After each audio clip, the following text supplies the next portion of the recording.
Kaizer Chiefs are prioritizing the Langeli Hlepili move in that position. They've not really pushed aggressively for Mahlambi. So as things stand now, he could stay at TS Galaxy. But I mean, transfer window being transfer window, you sleep in Johannesburg and a week later you're in Dar es Salaam. Anyway. And then there's Emile Witbooi. You know, one wonders if Emile Witbooi is going to be okay to play another season of football not in the Betway Premiership. Surely an opportunity. He's gone overseas and tried that, came back because it didn't quite work out. Yeah, Boys should be playing. If we're still talking about growing the next 10 for Bafana, the next winger even. Emile Witbooi. Anything, any feelers, any conversations that you know of, Lawrence? There's genuine, obviously, talks and interest and offers from Mamelodi, Sundowns and Pirates, the clubs that, you know, have been linked with him for the longest of time. But also, Witbooi, potentially, he's looking at what's been happening at Pirates. If he can't go to Europe, I mean, there's clear reference points, a school of excellence product like Relebohile Mofokeng coming in there and becoming the star boy, the poster boy of the PSL, of Orlando Pirates, and going into the World Cup. You know, and then, you know, earning a dream move to Europe, a life-changing move. So Witbooi obviously looks at that and says, you know, this is an example to follow. Whereas, you know, Sundowns, yes, they've given young players opportunities. Yes, the players develop, they get paid healthy, they thrive in that environment. But perhaps the point is that they're not getting enough game time to develop in the way that Mofokeng has. So look, in my opinion, from what I've heard, if there's any club that Witbooi leaves to in the PSL, it will probably be Orlando Pirates. However, the valuations obviously are far apart in terms of Cape Town City and Pirates. And obviously Cape Town City, with a shrewd owner and businessman like John Cometas, will be reading the newspapers and seeing how much, you know, Pirates got for Mofokeng and Mbokazi and say, hey, this needs to be reinvested here into Hartleyville. You know what I mean? So it's fair. It's fair that he has a price, and it's not a price that has been samthakt. It's a price that he's had for the past, 12 months, even before, before the NFT started. He said, if this boy goes to Europe, this is my price tag, which is about, I think, 1 million euro. And he hasn't deviated from that. Yeah. Is that also the price point for if a South African team is buying? Look, maybe because I mean that's a little. Yeah. Look, and they've been consistent. I mean, I think in January I spoke to Uldering, who was then the director of football. And he said clearly, look, they believe that he's a player who's destined for Europe. They're not in a rush. They said the player's also not in a rush to move. Anyone who wants him will obviously come and pay the right price. And the interesting thing is that there's obviously overseas teams that are also looking at the player, So there's no pressure. I'm told Pirates did inquire about him, and they were told that's the price. And they felt the price was a bit too... The €1 million? Yeah, the €1 million. Which is about, I think, 18.6 million rands. So that's almost 20 million rands. So a bit steep.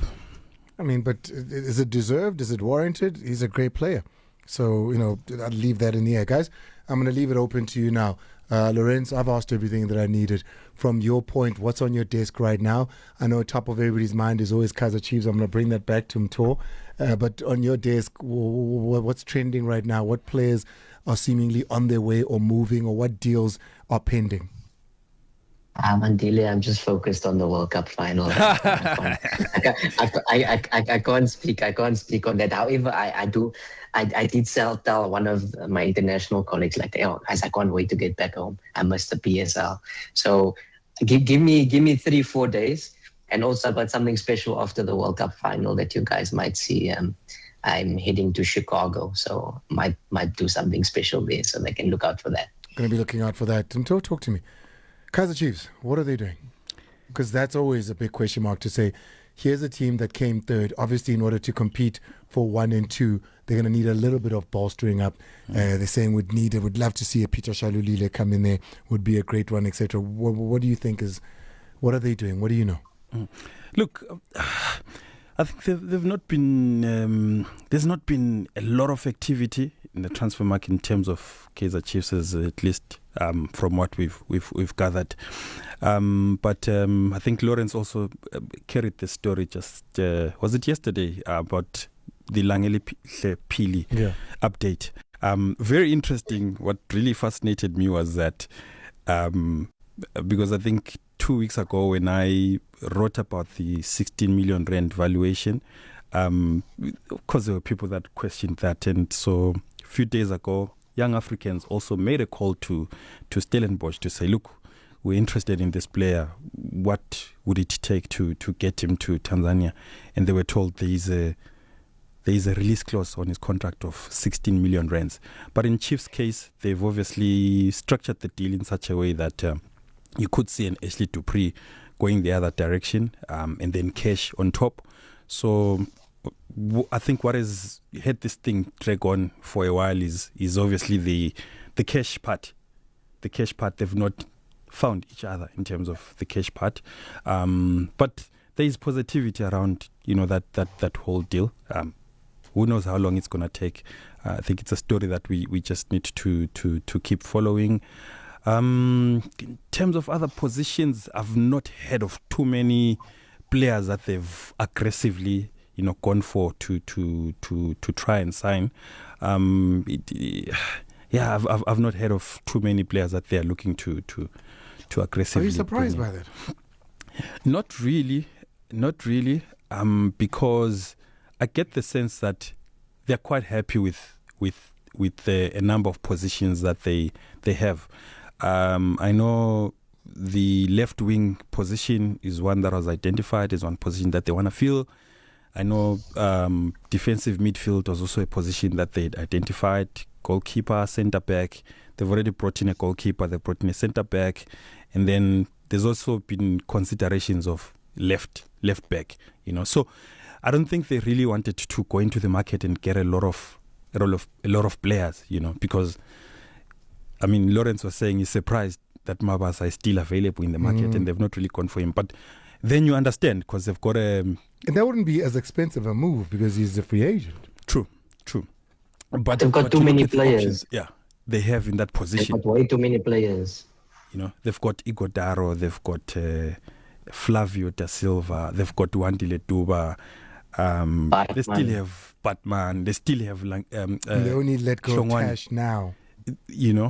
Dupree could be on the way out. So they've got too many players in that position. So I didn't really expect them to do a lot of. So I'm not really surprised by their approach, but I'm just surprised that they've not probably signed that CDM that they've spoken about. Also, how long this Pili thing is going to go on.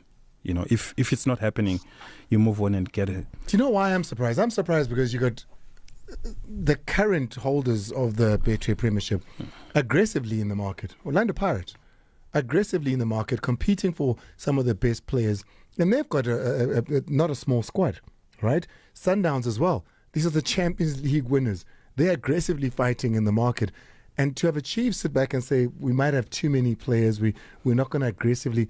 I don't know. I don't know if that's the way to compete. Yeah, but I think the conversation has always been... I remember even when Naturena came in, one of the things he said was, let's reduce the size of the squad. I want a smaller squad. And Nabi was with Fernando da Cruz, who also seemingly shares the same ideology. Squad is too big. The squad is too big. Need a smaller squad. Khalil did speak about this, I think, with you, that the squad is a bit too big. Needs to... Because... playing Confederations football as well. There's that consideration with that travel and that strain that goes on top of it too. Yeah. Look, if this works as an example, and I think the example that Nabi would have given then was, during his time at Young Africans, used 25 players. He was playing CAF Confed. They went all the way to the final. They played CRDB, Cup. They played the league. Hold that thought for me, Mto. Hold that thought for me. Speaking of Kaizer Chiefs, the Toyota Cup is here, 13th to the 21st of July. It's Amakhosi family and the pre-season spectacle. On Sunday, the 26th of July, witness Kaizer Chiefs battle it out with Scotland FC of Zimbabwe for the Toyota Cup at the Royal Bafokeng Sports Palace. This match will be live on SABC 1 and SABC radio stations from 2:30. Gates will open early. Don't miss the curtain raiser between Kaizer Chiefs legends Abom Dogish, Nabo Shaful, Wana Khudile, alongside the Josie Masters. That's at 11:30, which will be live also on SABC 2. 80 Rand gets you in. Computicket will be selling the tickets and they're available right now. Proudly brought to you by SABC Sport, the proud official broadcaster of the Toyota Cup 2026. We're going to be speaking about Engine as well. The Engine Knockout Challenge. We've got Metiro, who's here. We normally speak to her on the phone. Solutiro is here, the Engine brand and sponsorship manager. She'll be coming into studio to have a conversation about what's happening at Engine. Lorenz, before we wrap it up, man, just the excitement of the league this coming season. It's a league without a Shalulile, the all-time leading goal scorer. Also, we've said goodbye now to one of the most exciting players in Betway Premiership football in a long time. I think you're going to have to take it back to, when was there such an exciting player for a period of time? It'd have to be Steve Bule times, yeah? You don't say Percy Tau? But how old was Percy? Percy was 23 when he left. Yeah, 23. This was a 19-year-old, 20-year-old for 2 seasons. You know, perhaps you could go to Sipho Nunez, maybe. He was 20 at the time, yeah. Tulani Serrero. Yes. The last season, you're right. That season was unbelievable. Yeah. What are your expectations and your thoughts on this coming season? I think it's going to be a very challenging season, but I'm expecting the top 2 to be the top 2 again. For Sundowns, it's going to be a very challenging thing. I think emotionally, looking at what's just happened to them. Like, these are human beings. You can't just switch your mind, to losing somebody that was so close to you. These guys spent all this time together. And I really hope that they're okay. And I hope that they get and seek professional help, because this is not easy. We saw it this season. This past season, Liverpool, they were Premier League champions, and there was the passing of Diogo Jota. I don't think anybody really spoke about it besides Virgil van Dijk, but that's things that really affect you. Not only is it trauma, but you're also losing an incredible player, and that's not spoken about enough. So, look, I don't want to be insensitive in the way that I approach this topic, but it will be very challenging, and I hope and pray that these guys are okay and they get the help and time off as well to psychologically process what's happened this past week, because it's not easy for any football club to deal with this. Lawrence, I always appreciate you, my brother. The work that you do 20, 30 years from now, we'll look back at people that built this brand and continued to lay the bricks for the Betway Premiership, and you'll definitely be one of them. I appreciate you. Thank you for the invite, and good evening to the listeners. It's the king of Facebook, ladies and gentlemen, Lawrence Collar. You might beat him on Instagram, Twitter, but on Facebook, he is king.